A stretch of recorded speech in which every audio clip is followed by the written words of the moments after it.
नमस्कार साथियों, आज हम शुरू करने जा रहे हैं हिंदी व्याकरण। एक नोट कर लेना, एक नैनो सेकंड की ट्रिक आपके सामने लेकर आऊंगा जिससे आपका टॉपिक है वो एकदम तैयार हो जाएगा। टॉपिक है उसके बारे में कोई भी ऐसी जानकारी नहीं होगी जो आपके दिमाग में सेट नहीं होगी। दोस्तों, चाहे आप सीटेट की तैयारी कर रहे हो या इसके अलावा किसी भी राज्य में जो टेट भर्तियां हो रही है, यानी कोई सी भी भर्ती जिसमें हिंदी व्याकरण पूछी जाती है, बेसिकली सीटेट के लिए ही ये जो क्लास है वो मैं लेकर आया हूं। और पहला टॉपिक है वो है भाषा एवं वर्ण विचार। नीचे एक लाइन लिखी हुई है, जीरो से हीरो बनाने वाली क्लास। मैं ये नहीं कहता कि आप मेरी क्लास से लें या मेरी क्लास पे जुड़े रहें, इस क्लास को जरूर देखें।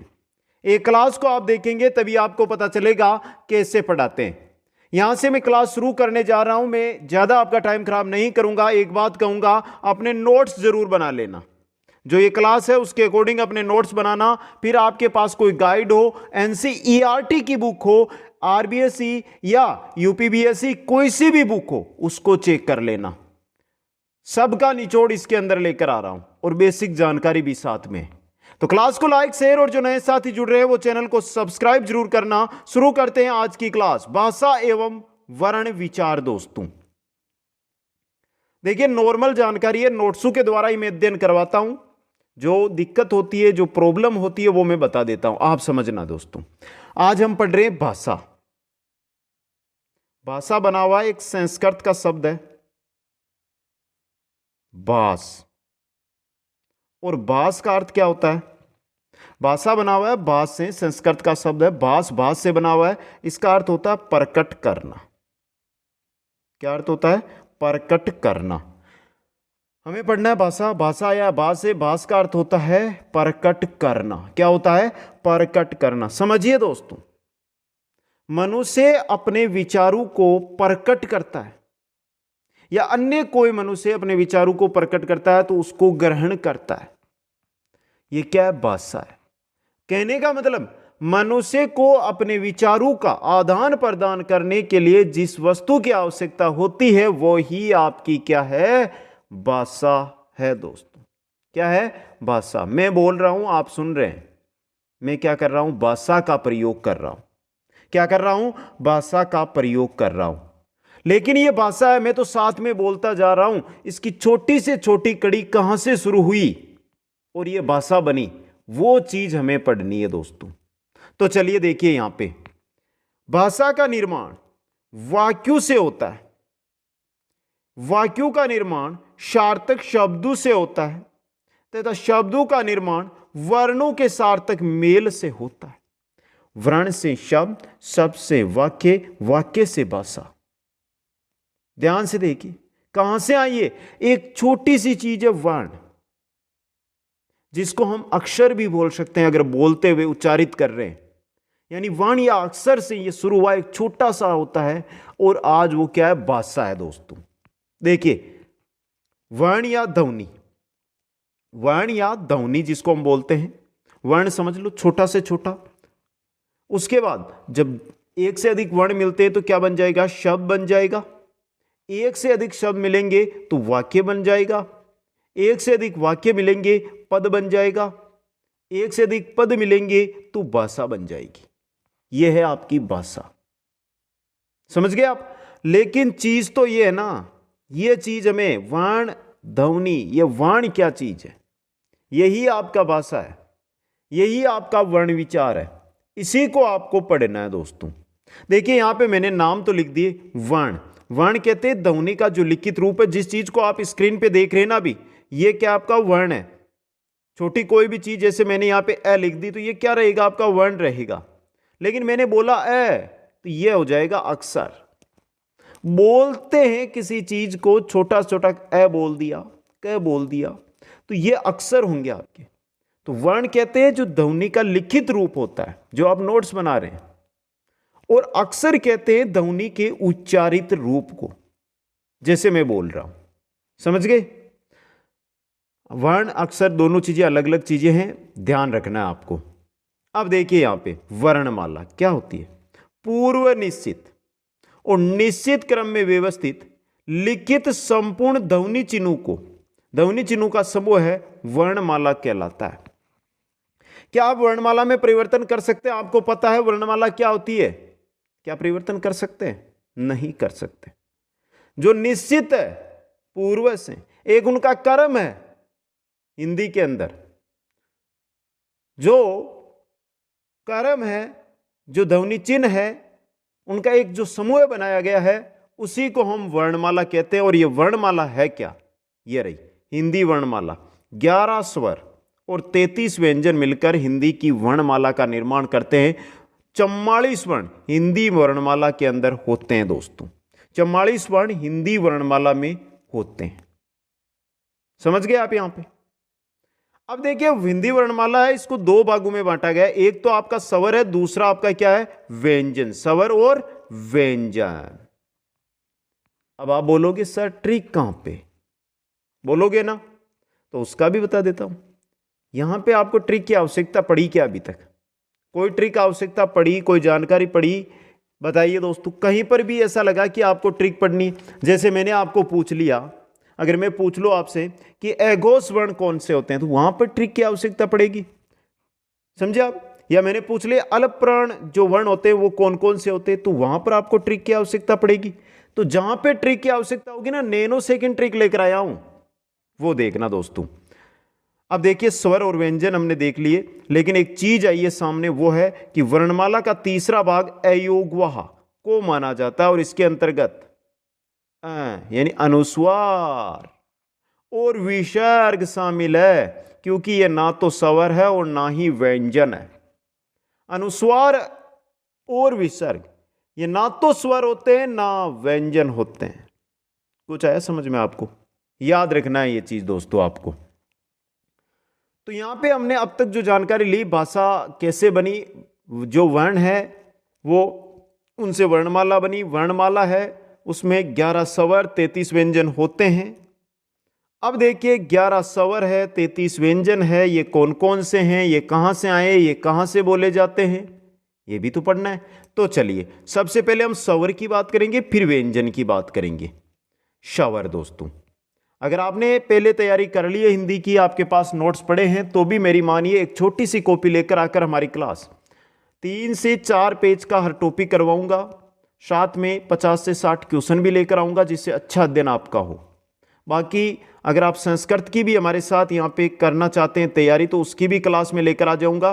और संस्कृत की क्लास से आपको ट्रिक के साथ है जो व्याकरण की मिल जाएगी प्लेलिस्ट के अंदर। प्लेलिस्ट में जाइए, संस्कृत व्याकरण ट्रिक्स के नाम से प्लेलिस्ट मिलेगी, वहां पर आप अध्ययन कर लीजिए। स्वर किसे कहते हैं? वे ध्वनियां जिनका उच्चारण स्वतंत्र रूप से किया जाता है। स्वतंत्र रूप से कैसे होगा? जैसे भारत स्वतंत्र हुआ उसी रूप से। देखिए कैसे होगा। इनके उच्चारण में अन्य वर्णों की आवश्यकता नहीं पड़ती। पहले भारत पर अंग्रेजों का शासन था, तो भारत के साथ अंग्रेज बोले जाते थे। अब भारत स्वतंत्र हो गया, सिर्फ भारतीय है यहां पे। कहने का मतलब, अगर कोई वर्ण है उसका हम उच्चारण कर रहे हैं और सिर्फ वर्ण का ही उच्चारण कर रहे हैं, किसी का सहयोग नहीं ले रहे हैं, तो वो स्वर कहलाएगा आपका। आया समझ में आपको? अब देखिए स्वर ए आ ई ई उ ऊ ए ऐ ओ औ री, ये सभी क्या होते हैं? आपके स्वर होते हैं। नीचे दिए गए स्वर आप सबको पता है कौन कौन से होते हैं। ये स्वर आपके जो मैंने कोष्टक में लिए। लेकिन बात तो वहां पर आती है कि स्वर भी दो प्रकार के होते हैं, एक ह्रस्व और एक दीर्घ। ह्रस्व और दीर्घ स्वर।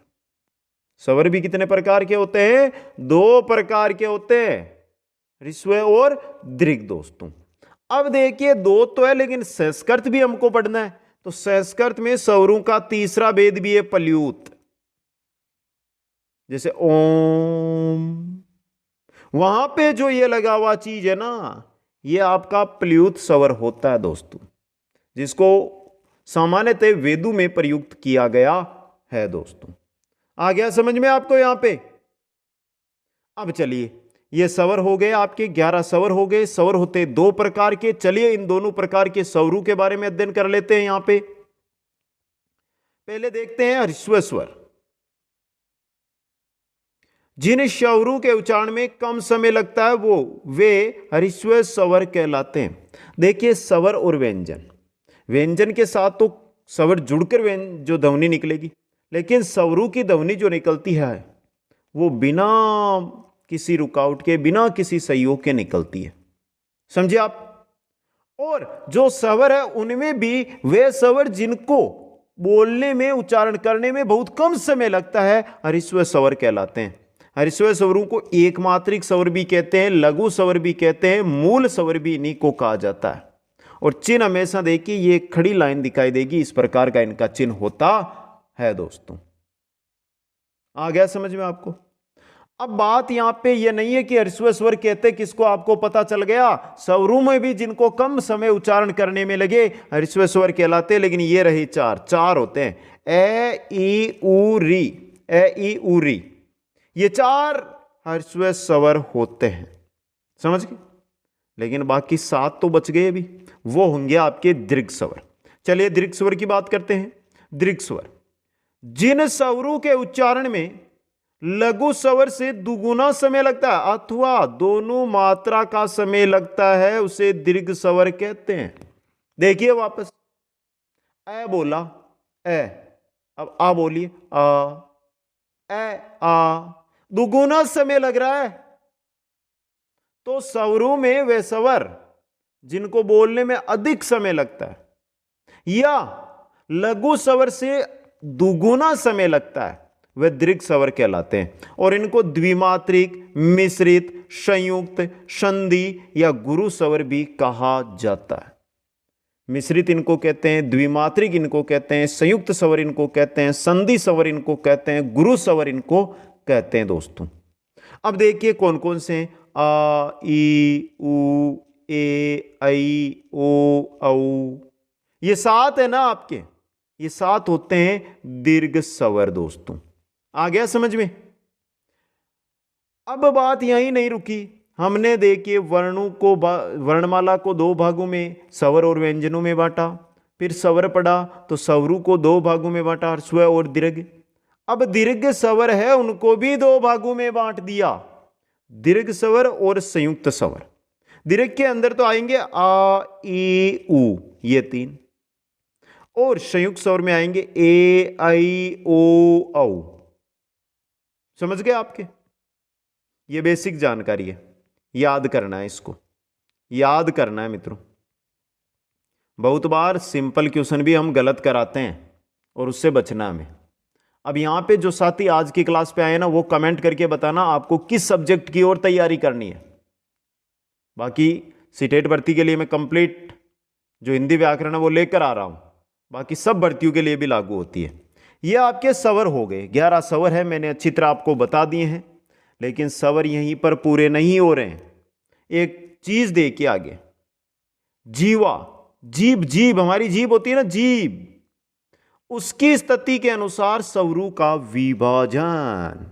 देखिए मैं यहां पे एक छोटा सा जीभ बनाता हूं, ये जीभ है, और ये यहां से कंठों से लगी हुई है। यहां पे देखिए, ये जो मैं नीचे रेड कर रहा हूं ना, यहां से कंठों से लगी हुई है।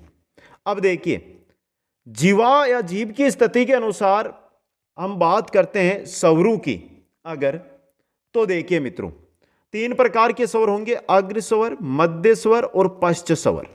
अग्र, मध्य और पश्च। अग्र जिन स्वरों के उच्चारण में जीभ के अग्रभाग में ही प्रयत्न या सक्रिय होता है, यानी कि जीभ का अगला भाग अगर सक्रिय हो रहा है तो वो कहलाएंगे अग्र स्वर।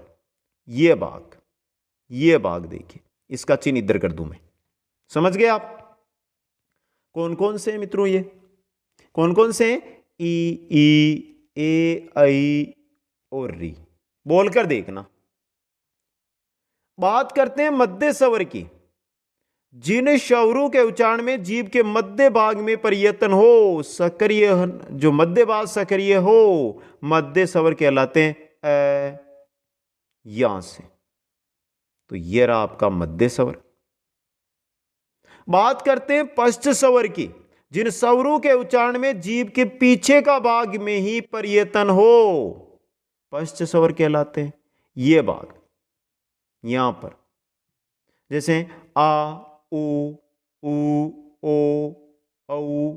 औ, ये देखिए ये रही, ये पश्च स्वर ये दिए गए। तो जो साथी नोट्स बना रहे हैं ना मेरे साथी, वो यहां से स्क्रीनशॉट ले लें, बाद में एक साथ नोट्स बना लें, जिससे आपको दोबारा प्रयत्न ना करना पड़े। और रही बात यहां पर एक महत्वपूर्ण जानकारी की, जानकारी आपकी यह है मित्रों, अभी हम ओष्ठाकृति के आधार पर स्वर पढ़ेंगे, फिर व्यंजन भी हमें पढ़ने हैं, फिर उच्चारण स्थान भी देखना है। एक क्लास कंप्लीट एक टॉपिक होगा आपका। मैं ये बात कर रहा हूं आपसे कि कंप्लीट हिंदी व्याकरण इसी प्रकार आपको करवाई जाएगी। और जो समास है, संधि है, ऐसे टॉपिक है जहां से क्वेश्चन बहुत बनते हैं लेकिन आप कराते हैं गलत। विश्वास दिलाता हूं, क्लास ले लेना, 2 बार क्लास देखना, अपने नोट्स बनाना और 3 बार उनको पढ़ना। अगर समास संधि का कभी क्वेश्चन गलत हो जाए तो मेरे को कह देना। चलिए आगे देखते हैं। ये जीवा की स्थिति के अनुसार हो गए, तो मुखाकृति के आधार पर भी देख ले। मुखाकृति के बाद अगर मुखाकृति की हम बात करते हैं तो स्वरों को 4 भागों में बांट दिया। सैवृत स्वर, अर्धसैवृत, विवृत और अर्धविवृत, 4 भागों में, सैवृत, अर्धसैवृत, विवृत और अर्धविवृत। चलिए देखते हैं इनके बारे में, ये कौन कौन से हैं, कौन से सैवृत होंगे, कौन से अर्धसैवृत होंगे, क्या इनका उच्चारण है। चलिए, क्योंकि मुखाकृति, मुख की आकृति के आधार पर यह चीज बताई गई है। जब सैवृत स्वरों का उच्चारण किया जाता है तो जीवा का अग्र भाग अधिक ऊंचाई पर होता है, जिससे मुख बंद प्राय रहता है। सैवृत स्वर वह है जिनमें हमारी जो जीभ है वो आगे से ऊपर उठे और हमारा मुख लगभग बंद हो। वापस सुन लें, सैवृत स्वर जीभ आगे से ऊपर उठे और मुख हो बंद उच्चारण करते समय वर्णों का, जैसे ई, ऊ, ये आपके सैवृत स्वर है दोस्तों। अब बात कर रहे हैं अर्धसैवृत की, जिनमें आधा मंद मुख, आधा जो बंद है मुख है वो आधा बंद रहेगा। कैसे, देखिए, इन स्वरों के उच्चारण में जीवा की ऊंचाई सैवृत से कम रहती है। सैवृत के अंदर जीवा आगे से बहुत ऊपर उठ जाते हैं, इनमें जो ऊंचाई है वो कम हो जाएगी और मुख है वो थोड़ा सा ओपन हो जाएगा, थोड़ा सा खुल जाएगा। समझ गए? ए ओ, देखिए आराम से, थोड़ा सा मुख खुल गया। यह चीज है, बोलते हुए प्रयास कीजिए, अपने आप सीखोगे। विवृत स्वर, जिनमें खुला, जिन स्वरों के उच्चारण में मुख पूरा खुल जाता है उन्हें या उनको विवृत स्वर कहते हैं। जैसे आ, पूरा का पूरा मोह आपका फाड़ा जा रहा है यहां पे, ये होते हैं विवृत। बात कर ले अर्धविवृत स्वर की, जिन स्वरों के उच्चारण में मुख विवृत स्वर से, इनसे तो थोड़ा कम मुख, विवृत स्वर में पूरा मुख खुल रहा था, इनमें थोड़ा सा कम होगा। लेकिन अर्धसैवृत से, अर्धसैवृत में आधा खुल रहा था, इससे थोड़ा सा अधिक खुलेगा, उनको अर्धविवृत स्वर कहते हैं। जैसे ए, आई, ओ, ये देखिए, स्क्रीनशॉट ले लो जिन साथियों का। मैं एक बार यहां पे जो पेन के निशान है उनको कट कर देता हूं। अब देखिए, नोट्स बना लेना, ऐसे नोट्स शायद ही आपको कहीं पर मिले, क्योंकि आप नोट्स बनाते हैं जो डिजिटल बोर्डों पे क्लासेस चलती हैं वहाँ पे कंप्लीट नोट्स मिलते नहीं है, दिक्कत रहती है हमें लिखने में। तो यहाँ पे कंप्लीट चीज़ आपको बताई जा रही है।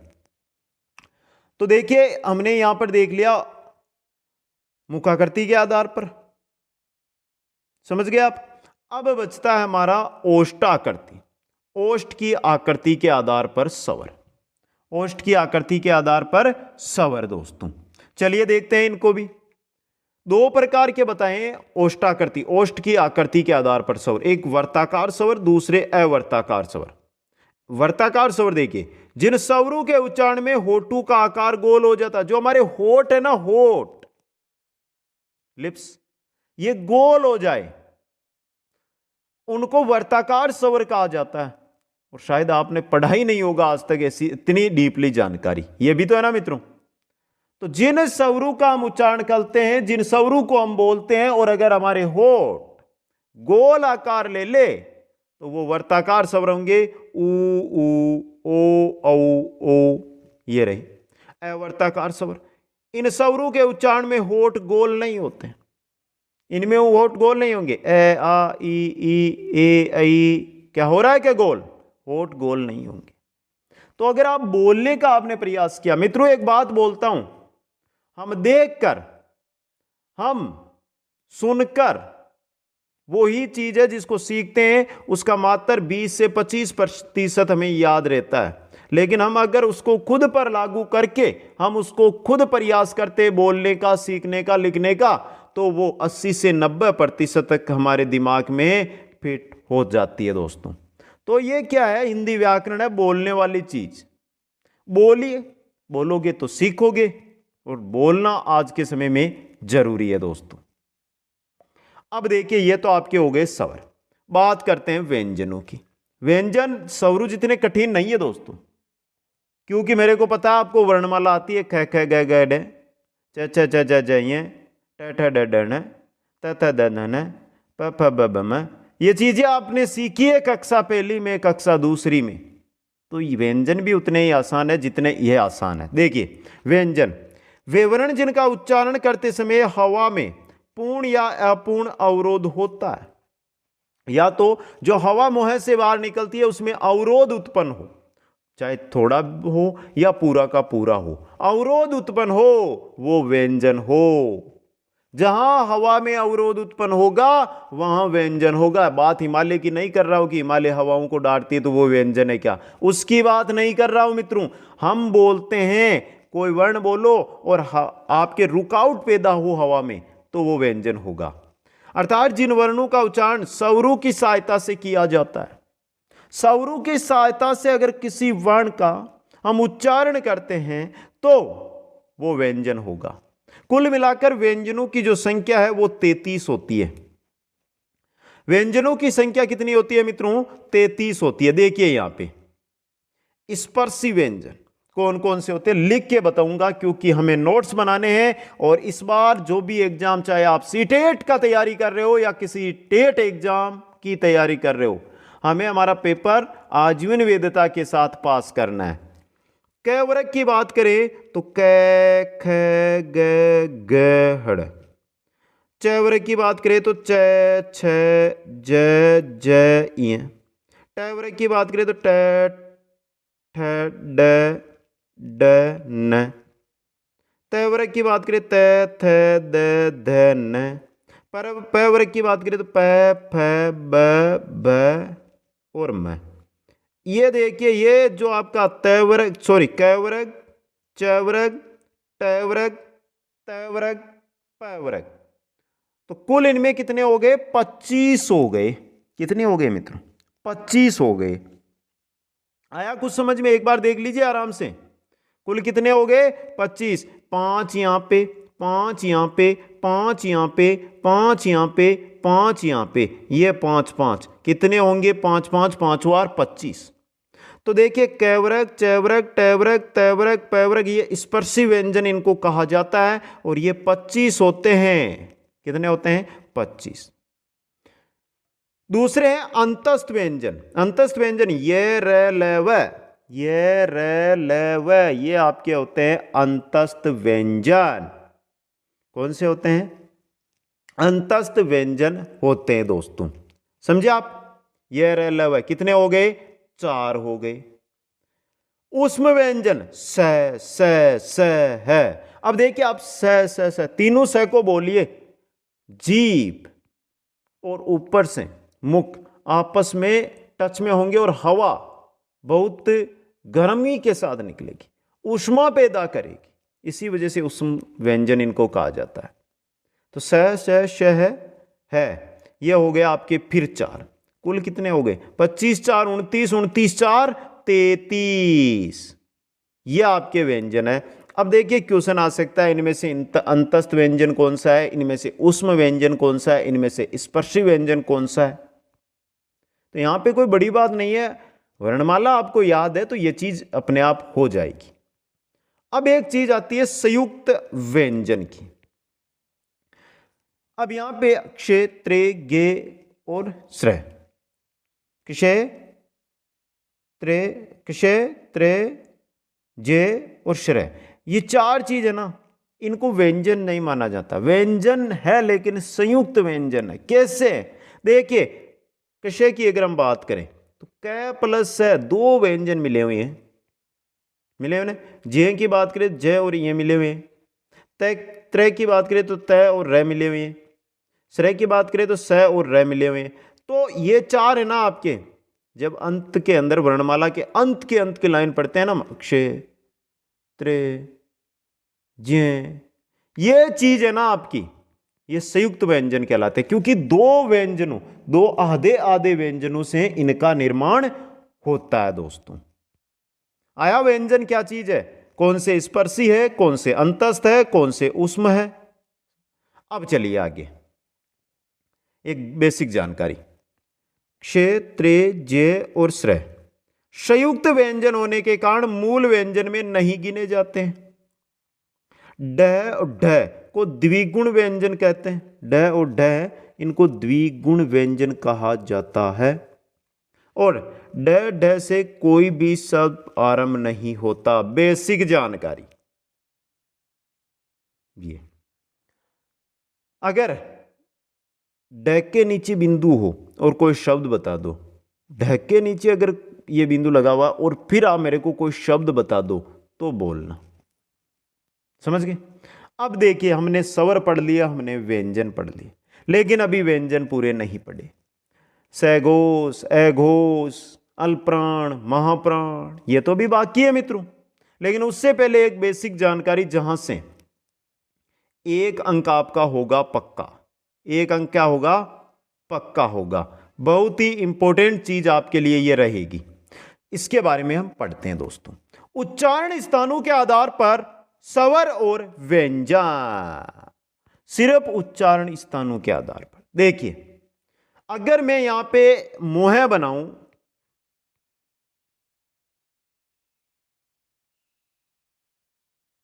ये देखिए ये मुंह बनाया है मैंने, समझ गए आप? एक बार सही बना लेते हैं, थोड़ी सी ध्यान से, जो आसानी से हम समझे हैं। देखिए आराम से इस प्रकार से हम बनाएंगे यहां पे खोपड़ी, और ये हमारा हो गया मुंह, ये हमारे हो गए कंठ।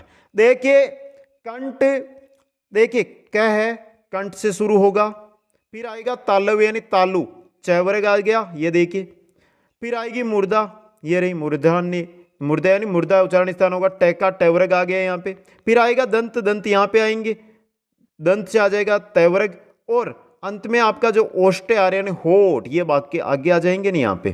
तो ये चीज है कै च ट त प, इसको कैसे याद रखें, कैसे रखें, कंठ तालु मुर्दा दंत और ओष्ठ।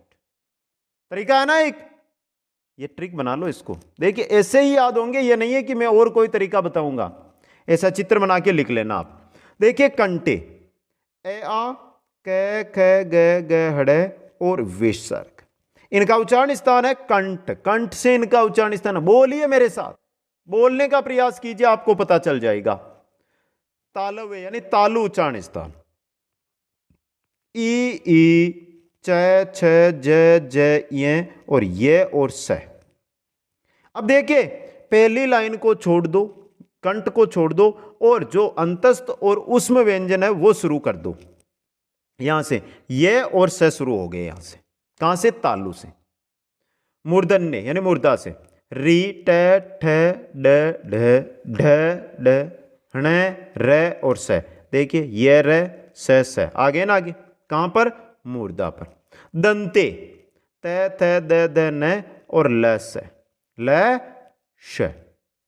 ओष्टे की अगर हम बात करते हैं तो ऊ प फ ब ब म, ये क्या हो गया आपके ओष्टे, ओट ओट। जो आगे आपके क्या है, लिप्स, वो दोस्तों। अब देखिए ये चार चीजें आपको याद रखनी है। ये चार तो आपको याद हो गई, एक बार नहीं हुई, ये 3 बार देखो इसको, फिर याद हो जाएगी। कंठ तालु ए आई, कंठ और ओष्ठ ओ औ, दंत और ओष्ठ व। कंठ और तालु, कंठ और तालु से ए आई, कंठ और ओष्ठ से ओ औ, दंत और ओष्ठ से व। और नासिके के अंदर पंचम वर्ण ये रहे, ये पंचम वर्ण, सॉरी यहां पे ले में लग गया, ये पंचम वर्ण है वो नासिका से रहेंगे दोस्तों, पंचम वर्ण है। इसके अलावा अनुस्वार भी होते हैं इनमें, अनुस्वार भी इन्हीं में आएंगे, अनुस्वार भी नासिका से आएगा। ये उच्चारण स्थान है, एक बार स्क्रीनशॉट ले लो जल्दी से इसका। और जिन साथियों ने लाइक शेयर नहीं किया, दबाकर लाइक शेयर कर दो। पूरे भारत में आज ये वीडियो पहुंचना चाहिए। पूरी क्लासें यूट्यूब पर आपको मिलेगी, इसी प्रकार मिलेगी। और विश्वास के साथ बोलता हूं, 2 महीने अगर आप मेरे साथ जुड़े रहे तो जो सब्जेक्ट पढ़ा रहा हूं उसमें आपको 25 नंबर से नीचे नहीं आने दूंगा, क्योंकि 30 नंबर का पेपर आएगा, 30 क्वेश्चन आएंगे, 30 नंबर के रहेंगे और 25 प्लस आपको नंबर दे दूंगा। और इतने आगे तो बल्ले बल्ले हैं। हमें क्या लेनी है, ये तो है नहीं इससे नौकरी मिलेगी, नौकरी तो इसको पास करने के बाद मिलेगी, यहां पर तो हमें 60% प्राप्त करने। अब देखिए थोड़ी व्यंजनों के बारे में अध्ययन कर लें। स्वर तंत्री में कंपन के आधार पर व्यंजनों को 2 भागों में बांटा गया है, एगोस और सगोस। सबसे इंपॉर्टेंट, यहां से 1 अंक बन सकता है आपका। अगर उच्चारण स्थान नहीं पूछा जाता है तो अगोस सगोस पूछा जाएगा। देखिए, जिन ध्वनियों के उच्चारण में स्वर तंत्रियों में कंपन नहीं होता, स्वर तंत्री है ना हमारी गले में, इसमें अगर कंपन नहीं हो रहा है तो वो होंगे अघोष। जहां कंपन नहीं वो अघोष। एकंपन अघोष, एकंपन अघोष, एकंपन अघोष, याद करो इसको। और कुल 13 होते, कौन कौन से, पहला दूसरा बराबर 3 से। देखिए, कैवरे का कैख है, चैवरे का चैच है, टेवरे का टेठ है, तेवरे का तेथ है, पैवरे का पैफ है। तो पहला दूसरा वर्ण, पहला और दूसरा वर्ण और 3 से ये रही, देख, कैख है, चच है, टेठ है, तेथ है, पैफ है, से ये अघोष होते हैं। जहां एकंपन है, एकंपन अघोष, एकंपन अघोष। आ गया समझ में, स्वर तंत्री के आधार पर। दूसरे हैं सगोष। ये क्या होते हैं, जिन ध्वनियों के उच्चारण में स्वर तंत्रियों में कंपन होता है उन्हें सगोष कहते हैं। सकंपन सगोष, जहां कंपन वो सगोष या गोष। और ये 31 होते हैं, कुल 31 वर्ण होते हैं। तीसरा चौथा पांचवा वर्ण, कैवरक चैवरक टैवरक तैवरक पैवरक का तीसरा चौथा पांचवा वर्ण हो गया। अब देखिए, यारू में लव हो रहा है, जिसका स्वर गूंज रहा है। यारू, ये यारू, ये और रे आ गया। लव में ल और व आ गया, ये रे ल व आ गया आपका। हो है आ गया, यहां पे आ गया क्या। और स्वर पूरे के पूरे 11 स्वर, समझे। तो देखिए यहां पे, ये देखिए, कैवरक के 3, चैवरक के, टैवरक के, तैवरक के, पैवरक के, ये रल वह है और सभी के सभी स्वर। ये सगोष या गोष व्यंजन स्वर तंत्री में कंपन के आधार पर। तो जहां पर कंपन हो वह गोष, जहां पर अकंपन हो यानी कंपन ना हो, अकंपन, वो अघोष हो गया ना। याद रहने का तरीका, अघोष 1 2 3 याद रख लो। पहला दूसरा वर्ण और 3, 1 2 3, 3 का मतलब तीनों से, बाकी आ जाएंगे सगोष में। अब चलिए आगे, आगे आ रहा है हमारा प्राणत्व है, यानी प्राणवायु या श्वास के आधार पर व्यंजन। प्राणत्व, प्राणवायु या श्वास के आधार पर व्यंजनों की अगर हम बात करते हैं तो देखिए, अल्प प्राण और महाप्राण 2 प्रकार के हैं, अल्प प्राण और महाप्राण। जिन वर्णों के उच्चारण में कम श्वास बाहर निकलती हो अल्प प्राण कहलाते हैं। जिन वर्णों के उच्चारण में बहुत ही कम श्वास बाहर निकले अल्प प्राण कहलाएंगे। अब देखिए ट्रिक, वर्गों के विषम वर्ण, देखिए पहला तीसरा पांचवा वर्ण, इसके अलावा ये रे ले व और स्वर, ये किस में आएंगे, अल्प प्राण के अंदर आएंगे दोस्तों। महाप्राण, जिन वर्णों के उच्चारण में अधिक श्वास की आवश्यकता होती है महाप्राण कहलाते हैं। 3 सकार के साथ समवर्ण, 3 सकार, तीनों सॉरी यहां पे ये स आएगा, थोड़ा टाइपिंग, और ये स बाद में दूसरा और चौथा वर्ण क च ट प के वर्ण का दूसरा और चौथा वर्ण, और साथ में है। ये आपके महाप्राण है, अलप प्राण और महाप्राण। आ गया समझ में? और यह है आपका उच्चारण स्थान। समझ में? कहां से कौन से वर्ण। और टॉपिक का क्या नाम था आज हमारा? भाषा एवं वर्ण विचार। तो वर्णों के बारे में पढ़ा, भाषा के बारे में मैंने पहले जानकारी दे दी। और अगर इतना आपने तैयार कर लिया और इतने तैयारी के साथ आप चले गए तो मेरे को बोल देना, अगर इससे बार पेपर मिल जाए तो कभी नहीं आएगा, आज बोल रहा हूं। अब आप पे हाथ जोड़ के मेरा निवेदन यही है कि अगर आप तैयारी करते हैं और मेरा साथ देना चाहते हैं तो कम से कम 10 से 25 फ्रेंडों के बीच इसको शेयर कर दें, फैला देना चाहिए आज इसको। मैं देखता हूं कितना प्यार आप देते हैं। आप कमेंट करके बताइए, मैं उस चीज को आपके सामने रखूंगा, वो विषय लेकर आऊंगा। बस आप इसको शेयर करो, हर एक साथी तक पहुंचाओ। आप सभी साथियों को बहुत बहुत धन्यवाद। जय हिंद, जय भारत।